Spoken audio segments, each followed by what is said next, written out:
Bom dia, dia a todos, senhores e senhoras. Vejo que tem muitas pessoas aqui que eu não conheço. Meu nome é Paulo Fã, eu represento aqui a Fancorp, empresa empreendedora aqui do Quintal Verde. Eu gostaria muito de agradecer a presença dos senhores para este evento, onde nós vamos estar aqui transmitindo alguma coisa sobre o nosso empreendimento e alguma coisa também com relação à tendência de mercado, de economia, enfim, um evento que vai contribuir com o enriquecimento dos senhores nas suas abordagens futuras com os nossos clientes. Eu desejo que todos aproveitem ao máximo. Eu não vou me alongar muito, vou passar a palavra para o nosso gestor comercial, o André Kim, que é conhecido da maioria dos senhores, e um bom evento para todos. Obrigado. Bom dia, pessoal. Primeiro, reforçar o agradecimento pela presença de todos. Eu sei que a agenda de vocês é bastante corrida, principalmente nesse mês de dezembro, né? E muito obrigado por disponibilizar esse tempo aí. A gente tentou criar algo diferente, trazer um conteúdo também diferente para que eu possa agregar aí nas perspectivas de negócio e de conhecimento de vocês. Agradecer em especial o convite, o aceite do convite da Lúcia, por estar capitaneando aí, também vai capitanear, mediar a entrevista, e também especial agradecimento para o Oscar e para o Rafael, né? Estão disponibilizando o tempo aí, também o conhecimento deles para compartilhar conosco. Eu queria, a maioria já conhece, mas eu queria só ratificar, nós estamos aqui no condomínio Quintal Verde, né? É um condomínio de 63 terrenos, está à venda, né? Ainda temos mais ou menos 40 terrenos para vender. O objetivo de trazê-los aqui foi que vocês tivessem a experiência para verificar que a obra está extremamente acelerada. Nossa previsão de entrega era para dezembro de 24, né? Então, provavelmente, a gente não vai trocar em contrato, mas provavelmente vamos entregar bem antes. E vocês, para quem também não conhecia, o Pátio Verde foi o primeiro condomínio que a gente entregou aqui na frente. Eu acho que faz um pouquinho menos de 2 anos, né, Paulo? E a taxa de ocupação já supera ali a casa 70%, 75%. Então, já é um condomínio com vida, né? E tem moradores, tem também os investidores que estão construindo, estão tentando vender. Então, para quem não tem esses agenciamentos, fica a dica aí, ou venham conhecer aí esses imóveis. E, em especial, aqui no condomínio Quintal Verde, quero destacar que, nesse momento em que o Oscar vai conseguir falar um pouquinho melhor sobre a questão do nosso atual momento da Selic e para onde ela está indo, nós estamos oferecendo aqui uma condição muito especial, 0 de juro, né, em 60 vezes para o cliente de vocês adquirirem o terreno. Tá? E eu acredito, posso estar enganado, depois vocês podem me corrigir, que não tem nenhum condomínio de terrenos tão próximo aqui dentro de Ipanema, do bairro Tristeza. Todos os demais estão mais distantes. Tá? Tem excelentes condomínios, como Alphaville, como Terraville, mas o nosso público aqui é diferente. Ele valoriza, e foi para que a gente já vendeu mais de 100 terrenos aqui, o walkability aqui, de poder caminhar, poder sair, tudo plano. E aí a gente já tinha o Zafari, agora tem o Shopping Guadiz ali, tem o Shopping Jardim Verde. Então tem muito argumento. Tragam seus clientes para cá. As visitas podem acontecer todos os dias das 10 às 17, sempre vai ter um corretor de plantão, ou se vocês preferirem, vamos agendar para que vocês tenham acesso. Tá? Não sei, acredito que essas são informações básicas. Vocês acabaram de receber a implantação do empreendimento novamente e as tabelas de venda. E a gente tem um saldinho remanescente de venda aí do Pátio Verde, 2 terreninhos ali que estão também num preço bem atraente. Tá?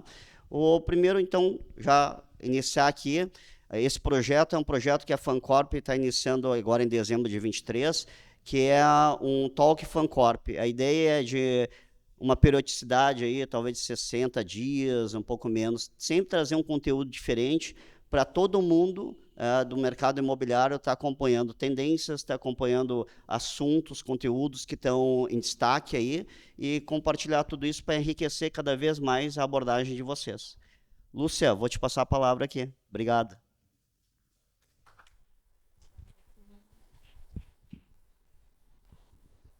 Oi, gente, bom dia, tudo bem? Sejam bem-vindos. Eu me chamo Lúcia Matos, sou jornalista. Já encontrei vários amigos aqui, vizinhos, ex-vizinhos, né? Porque eu também sou moradora da Zona Sul e sei o valor que tem essa região aqui. Mas hoje eu estou aqui para mediar, né, o Talk FanCorp, que vai tratar das tendências de 2024. Isso tanto do ponto de vista da economia, como também do ponto de vista do investidor, do construtor e do negócio. Por isso que a gente está fazendo essa gravação aqui, para que este material, esse produto, depois alcance mais pessoas, né? O Talk FanCorp é uma realização da FanCorp Incorporação e Construção, do empreendimento Quintal Verde. Então, eu já saúdo a presença, né, do diretor Paulo Fan e também do Paulo, da Carla e do Bruno Fan, que são os diretores da FanCorp. E hoje, né, tanto eu como vocês, né, nós vamos aprender muitos com esses nossos dois convidados que eu chamo para sentar aqui com a gente. Venham para cá. Vou começar pelo Rafael, que já vai se sentando, se ajeitando aqui, né? O Rafael Weiner é graduado em Engenharia Civil pela PUC e é sócio-diretor da construtora Weiner Gutierrez, empresa referência em casas de alto padrão em Porto Alegre, e é uma referência na área também nas redes sociais, né? Sigam o Rafael, @engenheirosdozero, 250 mil seguidores e muita informação nessa área. E o Oscar Frank, aqui comigo, é eleito economista do ano de 2021 pelo Conselho Regional de Economia aqui do Rio Grande do Sul, foi economista sênior da Fiergs e é o atual economista-chefe da CDL Porto Alegre. Portanto, teremos muito conteúdo da melhor qualidade aqui. Bem-vindos, bom dia, gente. Vou começar pelo Oscar, então, para a gente fazer uma abordagem da economia, Oscar. A economia passou por momentos muito complicados nos últimos anos, né? A gente teve a pandemia, depois a gente teve todo um ano de campanha eleitoral, incertezas de um novo governo, né? Agora as coisas estão mais estabilizadas, parecem melhor sinalizadas por parte do governo. A gente pode dizer que essas incertezas ficaram para trás. As perspectivas econômicas para 2024 são positivas? Bom dia, pessoal. Bom dia a todos. Eu, antes de mais nada, quero fazer um agradecimento muito especial à FanCorp pelo convite, pela oportunidade de estar aqui. Bom dia, Lúcia. Bom dia, Rafael. Prazer te conhecer pessoalmente também, Rafael. O que acontece? Talvez para projetar 2024, nós devemos entender e fazer uma breve retrospectiva do que foi o ano de 2023. Então, com relação aqui ao Brasil, o que nós tivemos? Nós tivemos dois fatores muito importantes que explicam o porquê o crescimento da economia brasileira vai ser muito maior do que se projetava no início do ano. Então, o primeiro elemento diz respeito, então, à super safra de grãos. Então, isso provocou uma ativação muito grande do agronegócio, inclusive de outros segmentos que também fazem parte do agro, como a demanda por transportes, e também de uma potencialização dos gastos do governo. Então, nós tivemos aí a chamada PEC da transição, que gerou aí uma aprovação para que o governo gastasse mais aí em torno de 140, 145 bilhões de reais. Então, isso também foi importante para o consumo em 2023. Em 2024, não se esperam a repetição desses elementos. Então, provavelmente a safra vai ser boa, mas não tão boa como a safra passada. Então a gente já está observando o início dos impactos do fenômeno El Niño. Isso vai afetar negativamente a safra de grãos, principalmente ali no centro-oeste. E também o governo vai seguir gastando mais, mas não tanto como foi em 2023. Então se espera um crescimento um pouco mais lento da economia. Agora, nós temos vários setores que tiveram dificuldade de crescer em 2023 e que tendem a crescer mais em 2024. Por quê? Porque a inflação vai seguir desacelerando, esse é um ponto importante. O mercado de trabalho tende a permanecer resiliente, então com emprego e com desaceleração da inflação, a massa de rendimentos dos trabalhadores acaba sendo maior. E um elemento muito importante, as taxas de juros vão continuar caindo. O que se discute é não se elas vão continuar caindo ou não. Isso é consensual no curto prazo. É a extensão desse movimento. Alguns são mais pessimistas, outros são mais otimistas. Então, com essa queda esperada de juros, nós deveremos ter a ativação de setores que tiveram muitas dificuldades nesses últimos 2 anos. Por quê? Porque a taxa Selic estava muito elevada. Então, indústria, a construção civil, materiais de construção, a parte ali do comércio varejista, daqueles setores que são mais sensíveis ao crédito, como informática, eletroeletrônicos, móveis, enfim, vários setores que dependem desse comportamento do crédito e que, com essa queda da Selic, tendem a ter uma ativação bastante significativa até em 2024. Então, essa é a expectativa, basicamente, que eu carrego para o ano que vem. Muito bem, já vamos falar do mercado imobiliário, né? Já vamos falar disso, mas agora eu quero falar com o Rafael. E vou começar pelo teu Instagram, porque eu acho assim uma aula, digamos assim, de empreendedorismo, né? @engenheirosdozero. O Rafael tem 250 mil seguidores. A biografia diz: te ensino a construir casas com dinheiro no banco, o protocolo da construção financiada. Que ideia é essa, Rafael? Pô, primeiramente agradecer aí o convite do pessoal aqui. Uma honra estar conversando com vocês, trazer também essa diferença entre mercado imobiliário e mercado financeiro. Eu que estou na rede social, vejo todo dia um atacando o outro. Pô, um é melhor do que o outro, mas a gente sabe que, na verdade, se complementa, né? Então, a questão da rede social veio muito como uma ideia minha de gerar autoridade mesmo. Então, eu abri a minha construtora, eu estava ainda no 6º semestre da faculdade de Engenharia Civil. Era muito novo, ainda sou muito novo, mas tinha mais cara de novo. Então, eu tinha ali 20 anos com cara de 16. Não tinha como dar credibilidade, sabe? Hoje eu tenho 25, pareço ser mais novo do que eu sou. Então, eu pensei, como é que eu vou gerar essa autoridade? Como é que eu vou conseguir captar clientes para construir casas para vender? Então, eu vi como uma alternativa às redes sociais, porque eu sabia que eu tinha o conhecimento, principalmente sobre os financiamentos de construção que tem hoje. Eu mapeei o mercado e vi que, pelo menos aqui no Rio Grande do Sul, não tinha nenhuma construtora que se colocava no mercado como especialista em construção financiada, que eu sempre digo que a grande questão, e isso vale muito também para os corretores, que o problema do cliente não é projeto, não é obra. Isso tem um monte de construtoras muito boas. O problema do cliente é o dinheiro. No momento que a gente resolve o problema do cliente, a gente consegue captar ele. Então, comecei, já faz uns 3, 4 anos que eu estou nas redes sociais, esse ano que realmente deu o boom de crescer e falar sobre isso. Então é muito bacana porque eu vejo que, não sei de quem está aqui, quem conhece das modalidades de financiamento de construção que existem hoje, mas eu vejo que quem conhece está numa bolha. Porque eu mesmo, assim, na minha construtora, todas as obras que a gente faz são financiadas, eu construo casas para vender tudo com financiamento, e sempre quando a gente fala dessa modalidade, eu vejo que as pessoas brilham os olhos, porque ninguém imagina que é possível, em um financiamento, englobar a compra do terreno, a construção, os juros são baixos, é muito vantajoso para quem tem o dinheiro para construir, para quem não tem o dinheiro para construir, para quem vai construir para morar, para quem vai construir para vender. Então a ideia realmente foi trazer esse conhecimento de uma forma mais didática e menos quadrada possível, sabe? As pessoas têm um certo receio, né? Tem um certo medo, assim, dessa questão de financiamento, né? Vamos falar um pouquinho das tendências, mais especificamente para 2024, Oscar, da economia, e como é que elas vão impactar no que interessa para todos que estamos aqui, né? Que é o setor da construção, o mercado imobiliário. Bom, talvez a grande notícia que nós temos com relação a isso para o ano que vem, e que já antecipei brevemente na minha fala inicial, diz respeito então ao fato de que a queda de juros ela vai seguir acontecendo no curto prazo. Tá? Então hoje nós temos uma taxa Selic em 12,25% ao ano, e o que se espera na realidade para o final do ano que vem, o consenso de mercado no momento, é que a gente finalize 2024 com uma Selic a 9,25%. Ao ano. Então, tem alguns fatores que podem atrapalhar essa jornada ao longo do ano que vem de cortes sucessivos e sistemáticos, então, na taxa de juros, como, por exemplo, a questão dos desequilíbrios fiscais do governo, também o que está acontecendo lá fora, então é algo para a gente monitorar. Existem vários riscos com esses conflitos geopolíticos, com esses juros elevados também na economia americana, na economia da zona do euro, também até se a própria economia brasileira surpreender positivamente, isso gera pressão de demanda, fomenta a inflação, então talvez o Banco Central tenha que ser um pouco mais conservador nesse movimento, mas existe uma gordura para se queimar. Então esse juro ele vai seguir caindo, então assim, não existe cenário a curto prazo em que o Banco Central vai interromper esse ciclo e eventualmente aumentar a taxa de juros. Não, vai seguir caindo nesses próximos meses. A questão é o quão profundo vai ser esse ciclo.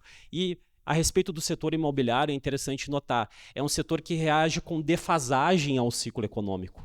É natural que seja assim. Por quê? Porque depende de grandes quantidades de financiamentos muitas vezes e até que essa resposta de fato venha a acontecer, que esse empreendimento seja construído, leva-se um tempo considerável. Defasagem de quanto, Oscar? Olha, é difícil dizer, porque o perfil dos imóveis são diferentes, né? Mas muitas vezes até 12 meses, 18 meses, né? Então, nós ainda vamos começar a notar, a perceber esse ciclo de redução de juros que começou em agosto. Então, esses efeitos eles vão ser muito mais disseminados ao longo do tempo, justamente por conta desse perfil um pouco mais defasado, que é da própria característica inerente ao setor imobiliário. Então, mesmo que depois nós estejamos perto de um ciclo de estabilização da taxa Selic, nós ainda, dentro do setor imobiliário, vamos estar colhendo esses efeitos defasados da queda da Selic que aconteceu ali atrás. Então, esse é um elemento importante, né? Esses frutos, né, eles vão acontecer um pouco mais adiante. Então, a tendência para o segmento especificamente ela é positiva, sim. Bom, né? Então é tudo que tu quer, né, Rafael? Vamos falar um pouquinho dessa tua ideia, né? De por que construir financiado é tão bom, tão vantajoso? Que conta é essa que tu faz? E qual é a ideia? É financiar o terreno e a construção, é isso? Boa pergunta, tá? O que acontece? Hoje em dia, a maioria das pessoas, e quando eu falo as pessoas, a gente pensa no público leigo, que vai comprar sua casa, construir a sua casa. As pessoas acreditam que elas têm algumas opções. Ela pode juntar todo o dinheiro para comprar um terreno e construir uma casa. Ela pode financiar um terreno e construir a casa. Ela pode comprar uma casa financiada, que é o mais comum, financiamento de imóvel tradicional. Só que as pessoas não conhecem a modalidade de financiar terreno e construção em um único processo de financiamento. E a gente sabe, todos nós, eu principalmente que construo casas para vender, que é muito mais barato a gente construir uma casa do que a gente comprar essa casa pronta. Então, a grande questão do financiamento de construção não é necessariamente que as taxas de juros vão ser menores, mas é que a gente está pagando juros sobre um imóvel desvalorizado. Eu gosto de dizer que é juros a preço de custo, porque uma casa aí que, trazendo exemplos para vocês, uma casa ali que no Alphaville, entre terreno, mais construção, mais projetos, mais todas as taxas, a gente vai gastar 1,5 milhão, 1,6 milhão, essa casa vai ser vendida por 2,5 milhões. Então, o que é mais vantajoso para a pessoa? É mais vantajoso ela pegar um financiamento sobre esse 1,5 milhão ou sobre os 2,5 milhões? Então, aí que entra o grande ponto. E nesse processo de financiamento, o que é muito bom é que a pessoa consegue englobar a compra do terreno e a construção da casa em um único processo de financiamento. Eu gosto de dizer, a gente tem muito público aqui de corretores, que a pessoa que mais tem a ganhar com essa modalidade é o corretor de imóveis.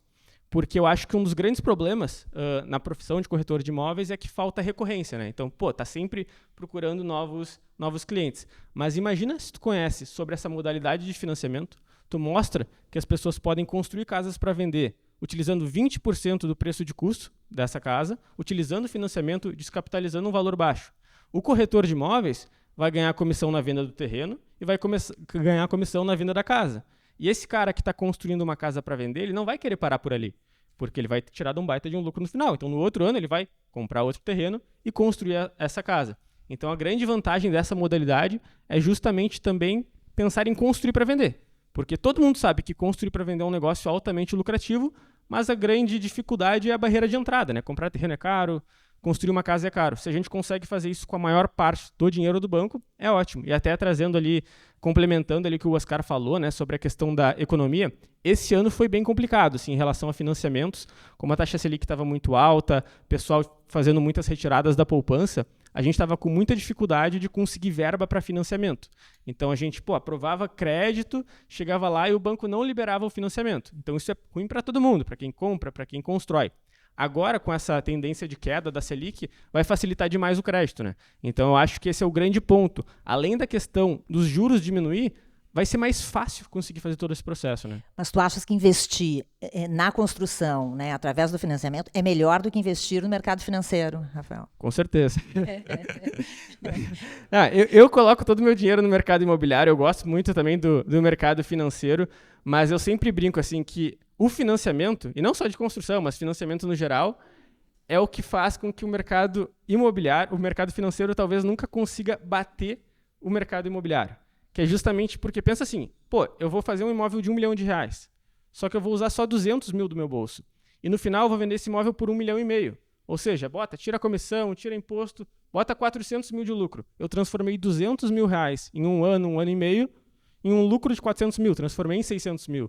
Então a gente tem um ROI, um retorno sobre investimento, muito superior a qualquer aplicação financeira. É claro, né? Não vou ser hipócrita, tem um risco muito maior. Envolve um trabalho, envolve comprar um terreno, envolve uma construção, mas com certeza é um mercado extremamente seguro e rentável.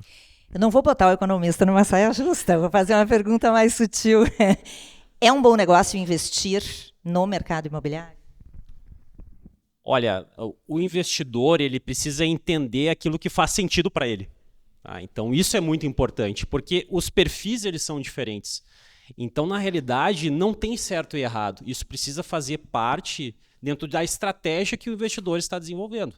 Às vezes ele é um pouco menos propenso ao risco, às vezes ele é um pouco mais arrojado, então pode fazer sentido. Agora, uma questão que é fundamental na parte de investimentos é a diversificação.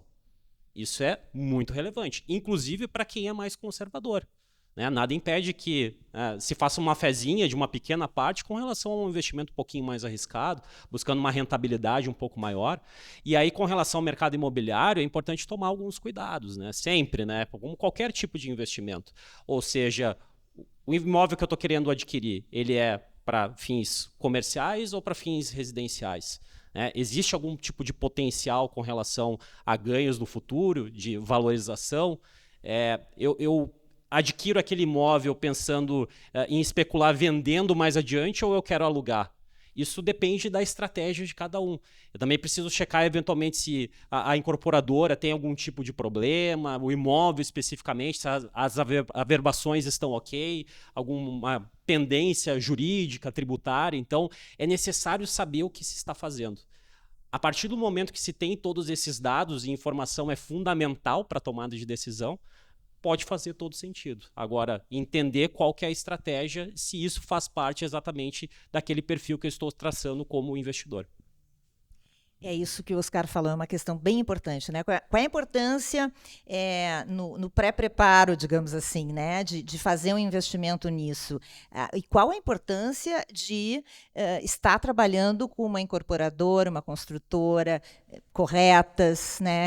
Representativas no mercado, né? Com imobiliárias sérias também, né, Rafael? Boa. Essa é uma excelente pergunta, porque o mercado imobiliário, da mesma forma que ele é extremamente rentável, ele é extremamente fácil de tu fazer um mau negócio. Porque se tu vai no escuro, talvez não seja um bom negócio. Eu sempre coloco muito a figura do corretor de imóveis aqui. Então eu, por exemplo, eu tenho alguns corretores de imóveis aqui parceiro que já venderam casas que eu construí para vender. A Michelle está de prova. Eu finalizo um projeto de uma casa, eu mando para ela e falo assim, Michelle, acha erro no meu projeto. Acha o que a pessoa não vai gostar no meu projeto. Ou seja, eu estou fazendo um estudo de demanda. Eu estou entendendo qual é aquele projeto, aquela localização que vai vender esse imóvel. E isso vale para qualquer investimento no mercado imobiliário. A questão até da diversificação é muito importante no mercado imobiliário. Hoje a gente tem várias formas de investir, a gente pode construir para vender, tem leilão de imóveis, house flipping, imóveis para locação, Airbnb. Então uma coisa não tira a outra a vantagem, né?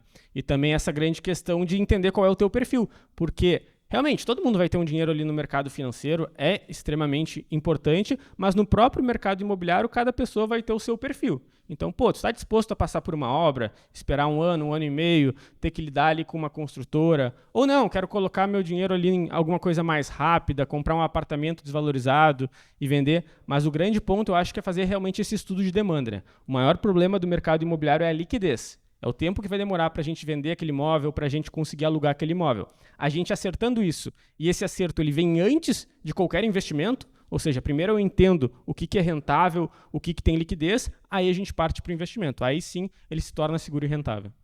Bom, a gente já está se encaminhando para o final, mas eu queria perguntar para o Oscar a questão do empreendedor, né? Ser empreendedor no Brasil é muito difícil. O governo, a economia sinaliza, dá boas mensagens, digamos assim, para quem quer empreender em 2024. Tu acreditas que é um bom momento para empreender? Pessoal, o empreendedorismo é um viabilizador de sonhos. Isso precisa ficar muito claro. Através do empreendedorismo, eu resolvo uma dor do meu cliente, aquilo que constitui uma verdadeira pedra no sapato dele. Eu gero prosperidade para o empreendedor, para quem depende dele, e movimento toda a cadeia econômica, né, para os meus colaboradores, através da arrecadação de impostos que eu gero para o governo. Então, o empreendedorismo é uma máquina de se gerar prosperidade. E quando um país não valoriza isso, a gente tende a penar. Então, por isso que é tão relevante, é uma atividade que é crucial naquilo que a gente chama de uma economia de mercado, numa economia capitalista. Tá? E talvez a grande vantagem que eu veja, por exemplo, trazendo essa discussão, algo que a gente comentou muito, sobre redução de taxa de juros, né? O grande benefício disso é claro que torna o custo do crédito mais barato para consumidores, para os empresários, mas obriga, quando nós temos um juro estruturalmente baixo, obriga as pessoas a assumirem riscos. Isso muitas vezes é o que nos diferencia com relação aos países envolvidos.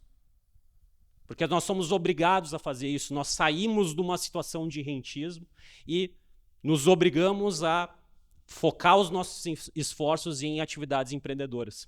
Seja por iniciativa própria ou buscando, por exemplo, o mercado de capitais ou o mercado imobiliário, aquilo que gera emprego efetivamente, aquilo que gera renda efetivamente, que contribui para o crescimento do país, que aumenta investimento.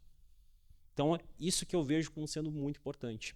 Então, nós temos aí algumas boas notícias dentro do cenário econômico, né, dentro desse tripé de mercado de trabalho resiliente, inflação mais baixa e juro também mais baixo. Então, claro que nós temos os nossos problemas, não podemos negligenciar isso. Agora, especificamente aqui para o Rio Grande do Sul, nós temos uma situação peculiar. Por quê?